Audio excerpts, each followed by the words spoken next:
How did those towers come down?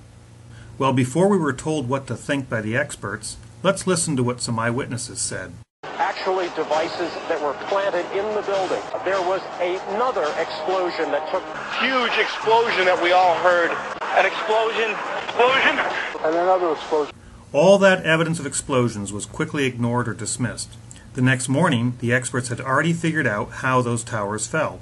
In just under an hour, a raging fire from burning aviation gasoline softened or perhaps melted the steel. And we were told that melted steel story for months. The intense fire caused the tower to collapse. It melted the structural steel. What the firemen might not have realized is the gushing jet fuel was melting the steel. Steel melts, and 24,000 gallons of aviation fluid melted the steel. As the steel began to soften and melt, the interior core columns began to give. Indeed, there was plenty of evidence of melted steel, including this, and this, molten spheres of iron, steel like Swiss cheese, and of course this. But over time, this melted steel story changed. Even today, the media report and many scientists believe that the steel melted. This is not true. And NIST said that the molten steel was irrelevant to the investigation of the collapse, since it does not provide conclusive information on the condition of the steel when the towers were standing. John Gross of NIST, who was at the yard observing plenty of evidence, denied its very existence. First of all, let's go back to your basic premise that there was a pool of molten steel. I know of absolutely nobody, no eyewitness who said so. Except these firemen. You'd get down below and you'd see molten steel running down the channel rails. And this eyewitness. The fires got very intense down there and it actually melted beams where it was molten steel that was being dug out. And this architect. It's this fused element of steel, molten steel and concrete and all of these things all fused by the heat into one single element. Molten iron in explosions is easily explained by incendiaries and explosives, but not by fires. So that evidence had to be ignored and denied. If their melted steel story wouldn't work, then how did they explain how those towers came down? Professor Bazant and others published several scientific papers with rigorous equations proving how the upper top block of floors crushed the lower, larger section down to the ground, and then the upper block crushed itself back up. It neglected to explain how the upper block fell through the inner core columns, or why those core columns fell last. In addition, the theory ignores Newton's third law. But other experts disagreed, and instead we were told that it was a pancake collapse, which contradicted the Bazant pile driver theory. Then you had this sequential failure that took place where it all pancaked one after the other. The result is what's called a progressive collapse, as each floor pancakes down onto the one below. But the pancake collapse also couldn't explain how the core columns fell. And despite all the animations, entire floors collapsing are not what we observed. But NIST said, NIST findings do not support the pancake theory of collapse, which is premised on a progressive failure on the floor systems in the WTC towers. NIST also said their study does not actually include the structural behavior of the tower after conditions for collapse initiation were reached. We were unable to provide a full explanation of the total collapse. So here we are many years later with no official theory given for the total collapse of the Twin Towers. Since they can't explain the entire collapse, can they at least tell us how the collapse started? After detailed study, the experts said that the floor truss connection to the columns failed first. Many structural engineers believe that the weak points were the angle clips that held the floor joists between the columns on the perimeter wall and the core structure. At the Massachusetts Institute of Technology, Professor Eduardo Causel has been carrying out research into the disaster. This computer simulation done at MIT shows how heating the trusses would cause them to fail. What this simulation shows is that the most likely, the weak point of the floor were the connections to the supports. FEMA and the American Society of Civil Engineers agreed, and PBS concurred. When the steel became weak, the trusses would have collapsed. All the experts agreed the truss connections failed first, except the NIST experts, who later concluded that the truss connections held firm and did not break away from the columns. Then the experts said that the perimeter columns definitely bowed outward. and without the trusses to keep them rigidly in place, the columns would have bent outward.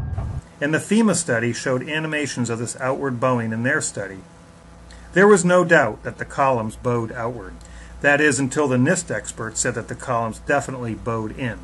And then, just before the tower's fall, the experts told us that the columns broke outward. However, the NIST experts concluded that the columns broke inward. While the experts disagreed about how the tower started to fall, they assured us once the structure was weakened, total collapse would be inevitable. The NIST report does not actually involve the structural behavior of the tower after conditions for collapse initiation were reached and collapse became inevitable. But is collapse inevitable? It's not on this structure, and this structure, or this structure. Jonathan Barnett was surprised to find unique steel that had intergranular melting. It was a surprise to me because it was so eroded and deformed. The New York Times said it was perhaps the deepest mystery uncovered in the investigation. But later we were told that it really wasn't a mystery at all. I don't find it very mysterious at all. That if I have steel in this sort of a high temperature atmosphere that's rich in oxygen and sulfur, this would be the kind of result I would expect. But the question was not what would happen to steel if it was attacked by sulfur in a high temperature atmosphere. We know that. No clear explanation for the source of the sulfur has been identified. So the real question is, where did the sulfur come from? The government never answered that question. But others did. Dr. Greening said, "It is concluded that sulfur emission was relatively small compared to those involving diesel fuel and CaSO4 in gypsum wallboard." The BBC media experts agreed. The sulfur came from masses of gypsum wallboard that was pulverized and burnt in the fires. Except that no experiment with diesel fuel and wallboard can replicate this intergranular melting. And after this experiment was posted, Dr. Greening admitted, "I'm prepared to admit that my initial proposal of how the steel was sulfided during the 9/11 events needs to be modified. Certainly it looks like diesel fuel, gypsum, concrete, and aluminum alone are not going to do it." Yet even after this experiment and admission by Dr. Greening, the debunking experts still claim that this occurred because the sulfur released from burned drywall corroded in the steel as it stewed in the pile for weeks. What about Building 7 that looked exactly like a controlled demolition? NIST struggled with this for years, saying, "But truthfully, I really don't know. We've had trouble getting a handle on Building Number 7. Eventually, we were told that it was the world's first office fire that caused an extraordinary event. Earlier, we were told by the experts at Popular Mechanics that the diesel tanks were the problem. Our current working hypothesis is that this pressurized line was supplying fuel to the fire for a long period of time." The History Channel agreed. The fires were fed by a line supplying diesel fuel to the floor where the fire was most intense. Even though NIST said the collapse was also not due to the fuel oil fires, diesel fuel oil, substantial amounts of diesel fuel that were in the building. NIST said that normal office fires caused a beam to expand, pushing it off its support. In World Trade Center 7, near a specific column involved in the collapse, column 79. Controlled demolition was dismissed. We did not find any evidence that explosives were used in the collapse of Building 7. Since they didn't hear the sound from 9 pounds of conventional RDX to blast out column 79. This size blast would have produced an incredibly loud sound that was not recorded on videos of the collapse nor reported by witnesses. Even though he heard explosions while inside, Big explosion. And they heard it. But because NIST never heard anything, they didn't bother to look for explosive residue as recommended, or consider that instead of conventional RDX that makes lots of noise, maybe some high-tech quieter explosives could have been used, like patented thermitic devices that can be employed to demolish a concrete structure at high efficiency while preventing a secondary problem due to noise, flying dust, and chips and the like, or can focus energy by means of a torch-like ejection of hot reaction products and is extremely ignitable, or could be useful for cutting materials including metals, masonry, reinforced concrete, rock, and the like, or consider the wonders of modern explosives as described in the Nanoscale Chemistry Yields Better Explosives article by Lawrence Livermore Labs, or the fact that active nanothermite was found in the dust and carbon nanotubes, a byproduct of nanothermite, has been found in the first responders' lungs. Or maybe they should have explained what we see happening in this window. which looks more like this than an ordinary fire. At first they told us that Building 7 fell approximately 40% longer than the computed freefall time and was consistent with physical principles. And you had a sequence of structural failure that had to take place. Everything was not instantaneous. But when challenged, NIST finally admitted a freefall descent over approximately 8 stories at gravitational acceleration. Since freefall is impossible with a sequence of failures, NIST quietly removed all references to their model being consistent with physical principles in their final report, meaning the official explanation relies on miracles. So although NIST had trouble getting a handle on building number 7, after many years and a few miracles, they said the obvious stares you in the face. As more independent scientists pointed out that iron microspheres in molten steel could easily be explained by thermitic material, the National Geographic experts tried to explain that thermitic material could not have been used because it won't even cut or melt a steel column. Despite 175 pounds of thermite packed around the steel column, it remained undamaged. Except experiment with basic thermate in crude holders proved it could.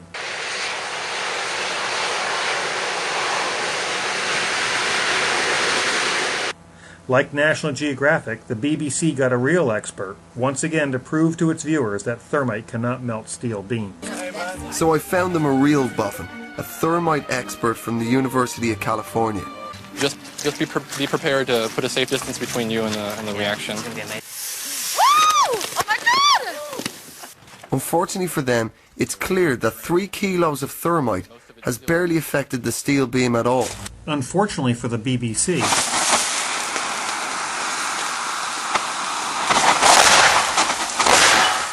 it's clear less than 2 kilos appear to have damaged this beam. And even though the debunking experts said, thermite is simply not practical for carrying out a controlled demolition, and there is no documentation of it ever having been used for this purpose. But in 1935 it was used to take down a 3 million pound tower taller than World Trade Center 7, with 1,500 pounds of thermite on the outside of the steel columns. Why couldn't thermite also work if it was placed on the inside of steel box columns? In 2011, an entire new theory was developed to help explain all the eyewitness evidence of explosions that NIST never heard. I believe it's overwhelmingly probable that the theories regarding the cause of the collapse at WTC-1 and WTC-2 are wrong. The disintegrated aircraft probably came to a stop near the center of the buildings, even though the jets were totally shredded in order to knock all the insulation off, according to the NIST fire theory. And we know parts blasted through the tower and fell on the streets below. This new theory says that the aircraft hulls rather than the buildings absorb most of the heat from the burning aviation fuel, even though NIST and most others said the aviation fuel burned off in the first few minutes. And the core of his theory is that the molten aluminum then found its way downwards within the buildings through staircases and gaps in the floor. Fortunately, the firemen that rushed up while thousands ran down those staircases somehow managed to avoid the molten aluminum. And after an hour or so, the flowing aluminum underwent a chemical reaction with water from the sprinklers in the floor below. I regard it as extremely likely that it was these explosions that made the skyscrapers collapse. Except the NIST experts said there was no evidence of any blast or explosions in the region below the impact and fire floors. But other establishment experts appear to be having some difficulty with this latest theory. In Professor Bazant's opinion, all factors relating to the collapse have been accounted for, and he thinks the official explanation suffices. Besides, he said, I've explained it in 6 papers in leading journals. And Thomas Eager of MIT said, I do not see any merit to this new, more complex explanation. He pointed out that Occam's razor said that the simplest explanation is usually the best. So using Occam's razor may be the simplest explanation for all those sounds of explosions are explosives. Can an expert propose 2 completely contradictory theories to explain what happened to those towers? Let's find out. Jonathan Kay wrote a book called Among the Truthers and was interviewed on National Public Radio. And for those who don't trust NIST and don't trust the 9/11 Commission, there's a report, it's called What Did and Did Not Cause Collapse of WTC Twin Towers in New York. These are the reports they need to read. Perhaps just give me a couple of sentences highlighted from that report that you are referring to. What is the explanation for the collapse in that fashion? Sure. Sure. Well, the collapse of WTC 1 and 2 was a floor-by-floor collapse, which initiated global collapse. And this is not especially complicated principle, but as I said, the details of the reports that I cited. I think it was called like a pancake effect or something. Well, the pancake effect refers to the floor-by-floor effect. So one floor will collapse, and the impact of the other floor will cause a chain reaction. So Kay proposes two opposing theories that are both wrong.